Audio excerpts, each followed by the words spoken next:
tunnel number 8, or the aerodynamics and wind noise tunnel. Wind noise, basically, as people are sitting in the vehicle, we want to make sure that their experience is as pleasant as possible, so we reduce the amount of noise that they hear as they're sitting and driving the vehicle. We do this with some of the microphone arrays you're seeing here, some of the anechoic or the heads over here that you can see in the corner.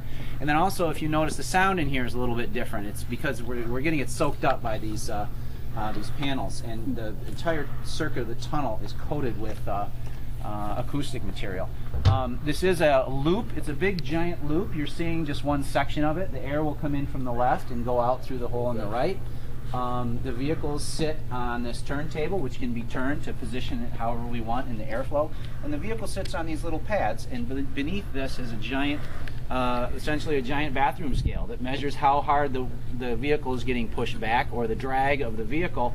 And the less drag, the better fuel economy. So what we do here in the tunnel is we minimize the drag of the vehicle. Now, we've put over 450 hours into this vehicle in the wind tunnel for the Fusion Mondeo program. We also do a lot of work on the computer, computational fluid dynamics, or CFD.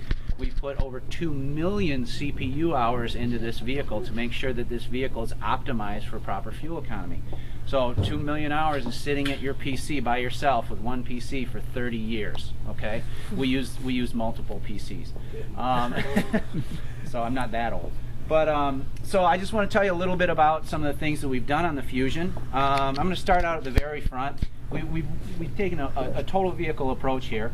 The first thing I want to tell you about is it's hard to see. You won't be able to see it, but inside here in front of the radiator are basically the active grill shutters, they're called, and they're basically like your window blinds. They open and close depending upon certain conditions. When we want to have cooling air, we'll open it, and when we want to have the air not go in the front but rather go around the sides where we can handle it cleanly, we'll close those off, and that gives us an improvement in fuel economy.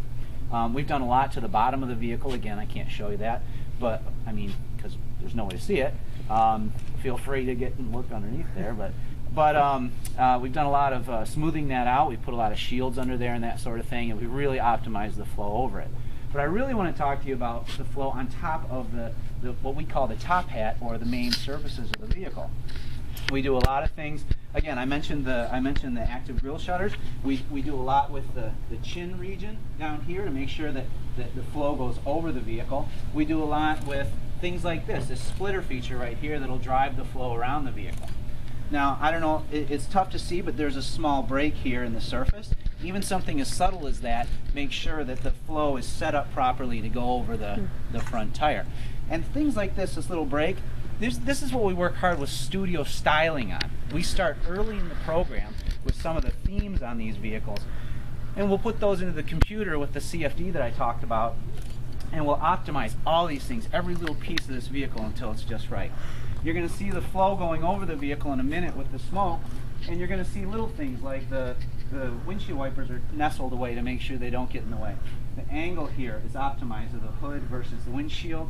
In the back, the way that the back glass comes down and cleanly flows into the back deck lid, everything there is tuned so that we reduce the amount of turbulence created as the vehicle flows down the road. So I'm going to show you about the mirrors. I'm going to show you the turbulence behind the mirrors. This happens on every vehicle, but what we do is we design these surfaces specifically to minimize that turbulence zone behind the mirrors. All along the bottom, the rocker panels on the bottom here are designed to flow the air as cleanly as possible past the rear tires, but it's a lot of interaction with program to make sure that, for instance, you can get in and out of your car without wiping your pants on that rocker seal during the winter or something like that. So we work with program, we work with styling, very iterative to make sure everything's optimized. When you watch the smoke flow path, keep an eye out. It's gonna bend back along the vehicle. What we really want to do is we want to bring that flow back as cleanly as possible. There's going to be turbulence back here. You can't help it, but we want to make that as small as possible. We want to optimize the aerodynamics of the vehicle. So I'm going to show you some of those things with the smoke here in a second. We should have a little bit of time for questions at the end too, so we'll do our best here.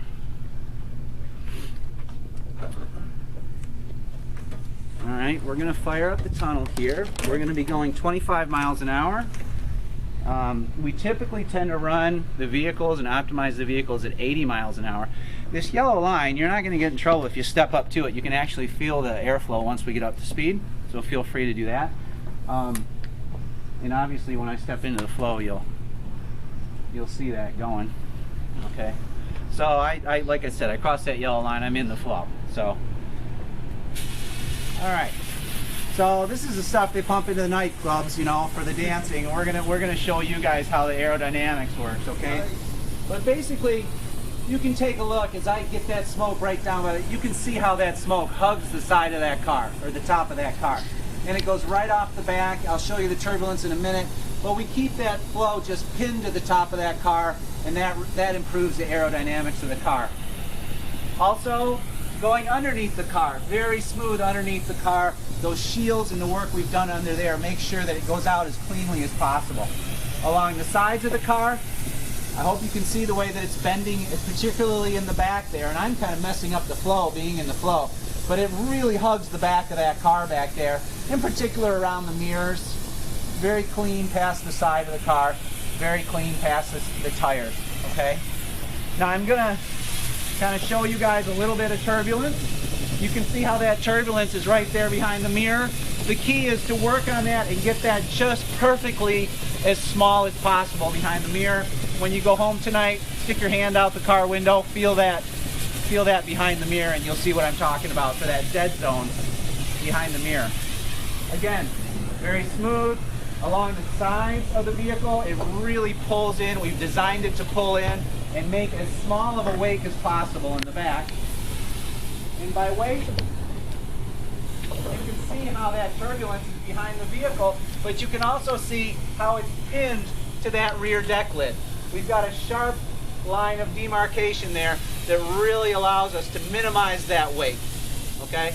And those are just some of the things that we've done on the 2013 Fusion to improve the aerodynamics and the fuel economy, okay?